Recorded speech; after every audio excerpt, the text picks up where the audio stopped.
Hello friends, welcome back to our channel. ఈరోజు మనం తిరువన్నామలై మహాదీపం గురించి తెలుసుకోబోతున్నాం. ఇది శివభక్తులకు ఒక పవిత్రమైన సమయం, ఆధ్యాత్మిక అనుభవం. ప్రతి సంవత్సరంలో కార్తీక పౌర్ణమి రోజు జరిగే ఈ మహాదీపం వేడుక ఎంతో ప్రసిద్ధి చెందింది. మనం ఈ వీడియోలో మహాదీపం యొక్క ప్రాముఖ్యత, చరిత్ర, దీపోత్సవం నిర్వహించే పద్ధతులు, ఆధ్యాత్మిక దృష్టితో అందించే ప్రయోజనాలను పరిశీలించబోతున్నాం. శివభక్తుల కోసం ప్రత్యేకమైన ఉత్సవంగా ఉంది. ఇది ప్రతి సంవత్సరం కార్తీక పౌర్ణమి రోజున జరుగుతుంది. శివుని అనుగ్రహం పొందాలని కోరుకునే భక్తులు ఈ వేడుకలో పాల్గొంటారు. మహాదీపం యొక్క చరిత్ర అనేది చాలామంది పూర్వీకుల ద్వారా శక్తివంతమైన సంఘటనలతో నిండి ఉంది. ఇది శివుని అగ్ని పరాక్రమాన్ని గుర్తించే వేడుకగా నిర్వహించబడుతోంది. శివుడి ఆత్మ సాక్షాత్కారాన్ని ప్రదర్శించే ఈ మహాదీపం తిరువన్నామలై కొండపై వెలిగించే అగ్నితో ప్రత్యక్షమైన శక్తిని సూచిస్తోంది. ఇది శివభక్తులకు ఒక అద్భుతమైన అనుభవం, విశేషంగా ఆధ్యాత్మికంగా కీలకమైనది. ఈ వేడుక శివుడి వైభవాన్ని, ఆయన పరమేశ్వరత్వాన్ని మనకు గుర్తు చేస్తుంది. పూజలు, సాధన మనసుకు ప్రశాంతత, ఆధ్యాత్మిక శక్తిని అందించే ఒక గొప్ప సందర్భం. పెద్ద సంఖ్యలో భక్తులు ప్రతి సంవత్సరం తిరువన్నామలై చేరుకుని శివుని మహిమను పూజించడానికి, ధ్యానం చేయడానికి, ప్రార్థనలతో ఈ ఉత్సవంలో పాల్గొంటారు. శివుడి అగ్ని రూపంలో సమాధానాన్ని సాధించాలనుకునే వారి కోసం ఇది ఒక శక్తివంతమైన మార్గం పాటు జరుగుతుంది.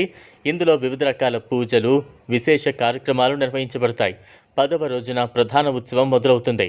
తిరువన్నామలైలోని కొండపై మహాదీపం వెలిగించే విధానం, దానికి ప్రత్యేకమైన ప్రాముఖ్యత ఉంది. అంతర్జాతీయంగా పర్యాటకులు, భక్తులు కూడా ఈ మహాదీపం వేడుకను చూడటానికి తరలివస్తారు. ఇది ప్రపంచవ్యాప్తంగా శివభక్తులను ఆకర్షించే అద్భుతమైన పండుగ. శివుని అగ్ని రూపాన్ని సూచించే విధంగా కొండపై భారీ అగ్నిదీపం వెలిగించి ఉత్సవాన్ని ముగిస్తారు. ఈ సమయంలో కొండపై వెలిగే అగ్ని ప్రకాశం శివుని శక్తిని, ప్రేమను, అనుగ్రహాన్ని తెలియజేస్తుంది.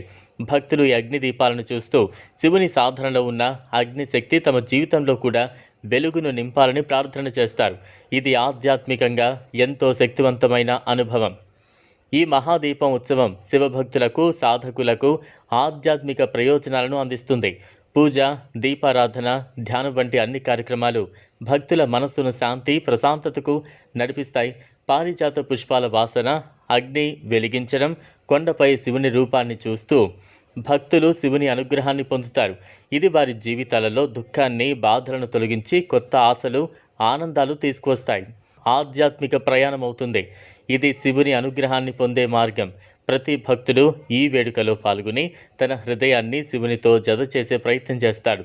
అప్పుడు ఆధ్యాత్మిక శాంతి, విశ్రాంతి మరియు సంతోషం అనుభవిస్తాడు. తిరువన్నామలై మహాదీపం వేడుకలో పాల్గొనడం ఒక పవిత్రమైన అనుభవం. ఈ వేడుకతో మనం భక్తిపూర్వకంగా జీవించేందుకు, శివుడి ఆత్మ సాక్షాత్కారాన్ని పొందేందుకు మరిన్ని అవకాశాలు కల్పించుకుంటాం. భక్తులు శివుని భక్తి మరింత పెరిగేలా వారి ఆధ్యాత్మికత మరింత గాఢంగా అవుతుంటుంది. ఇప్పుడు మీరు తిరువన్నామలై మహాదీపం గురించి తెలుసుకున్నప్పుడు మీరు కూడా ఈ పవిత్రమైన ఉత్సవంలో పాల్గొనడానికి ప్రేరణ పొందినట్లయితే అది మీకు కూడా గొప్ప ఆధ్యాత్మిక అనుభవాన్ని ఇవ్వనుంది. ఈ వీడియో మీకు నచ్చినట్లయితే లైక్ చేయండి, షేర్ చేయండి, ఛానల్ను సబ్స్క్రైబ్ చేసుకోండి. థ్యాంక్స్.